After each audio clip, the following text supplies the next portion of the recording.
October 2010.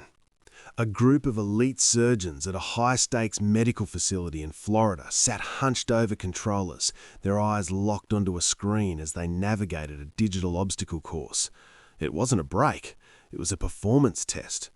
Researchers discovered that the surgeons who gamed for more than 3 hours a week made 37% fewer errors and were 27% faster in complex laparoscopic procedures than those who didn't. For decades, the cultural narrative had branded gaming as a digital rot, a basement-dwelling vice that withered the attention span and turned the mind to mush.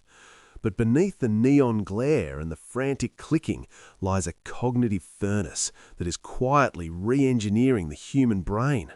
From expanding the physical volume of grey matter to shielding the aging mind against the encroaching fog of dementia, we are discovering that play is the highest form of labour. This is the untold story of how the joystick became the most powerful tool for cognitive evolution. The myth that gaming kills brain cells was not just wrong, it was the exact opposite of the truth. When neuroscientists at the Max Planck Institute in Germany conducted MRI scans on adults who played Super Mario 64 for 30 minutes a day over 2 months, they found something startling.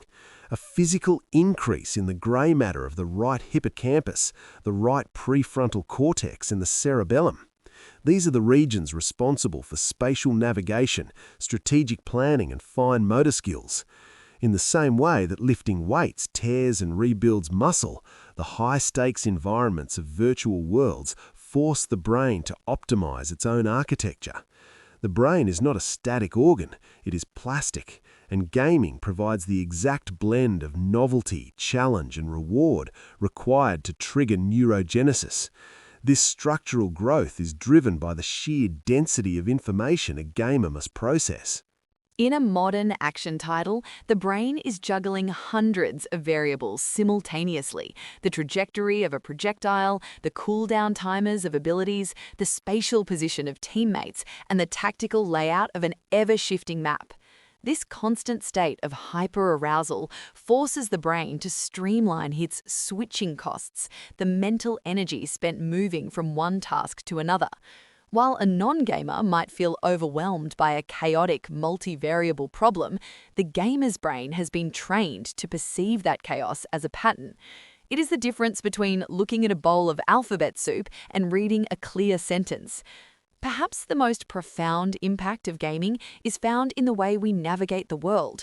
For most of human history, our ancestors relied on their spatial memory to track herds and find water. Today, GPS has outsourced that cognitive load, causing the hippocampus to shrink from lack of use. Gaming, however, provides a digital frontier that demands the revival of these ancient skills. When you navigate a sandbox world like The Legend of Zelda or Minecraft, your brain isn't just seeing pixels, it is constructing a mental map of a three-dimensional space that doesn't exist in the physical realm. This spatial resolution extends beyond simple navigation. Gamers consistently outperform non-gamers in tasks involving mental rotation, the ability to visualize a 3D object and predict how it would look from a different angle. This isn't just useful for winning a match, it is the fundamental building block of success in STEM fields. From an architect visualizing a skyscraper to a chemist understanding the bond of a complex molecule, the gamer brain is equipped with a high-definition mental projector. We are seeing a generation of thinkers who can manipulate the abstract world with the same ease that they manipulate a character on a screen. Traditional education often struggles with the failure problem. In a classroom, a mistake is a red mark, a lower grade, and a blow to the ego. In a game, a mistake is simply a data point. When a player dies in a difficult game like Elden Ring, the brain doesn't shut down in shame, it recalibrates. This creates a unique relationship with the dopaminergic reward system. Because games provide just manageable challenges, tasks that are difficult but achievable, they keep the brain in a state of flow, a term coined by psychologist Mihaly Csikszentmihalyi to describe the optimal state of human performance. This constant feedback loop trains the brain to associate persistence with success. Gamers develop a high grit factor. They're willing to fail 100 times to succeed once, a trait that is becoming increasingly rare in an era of instant gratification. By gamifying the learning process, we aren't just making it fun, we are rewiring the brain's motivational circuitry. We are teaching the prefrontal cortex to stay online and analytical during moments of intense stress, rather than succumbing to the fight or flight panic that usually accompanies failure. The stereotype of the lonely gamer is a relic of the 1980s. Today, gaming is the world's most massive social network.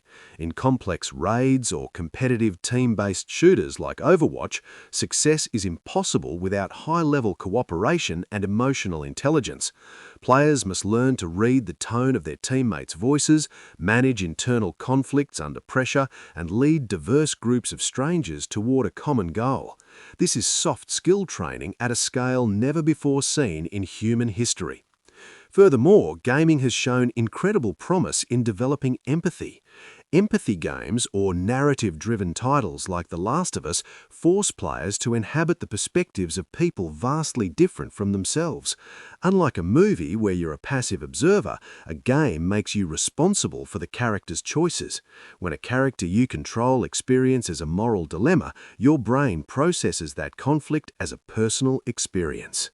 This active participation creates a stronger neural link to the emotional outcome, potentially making gamers more attuned to the nuances of human struggle in the real world. As we look toward the future, the most vital role of gaming might be as a form of digital medicine. As the global population ages, the threat of cognitive decline looms large.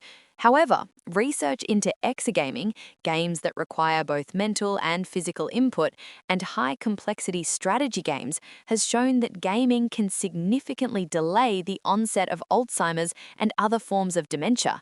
By keeping the brain's processing speed high and its neural pathways dense, gaming acts as a form of cognitive reserve. This isn't just about playing Sudoku on a tablet. It's about the complex, fast-paced decision-making found in modern titles. The brain is a use-it-or-lose-it organ.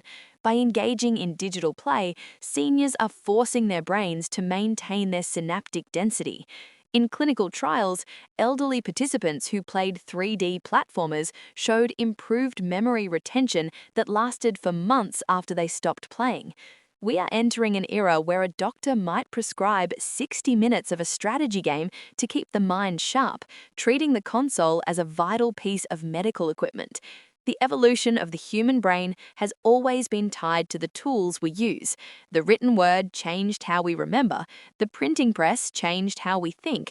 Now, the video game is changing how we perceive, react, and persist. We have moved past the era where gaming could be dismissed as a mindless distraction.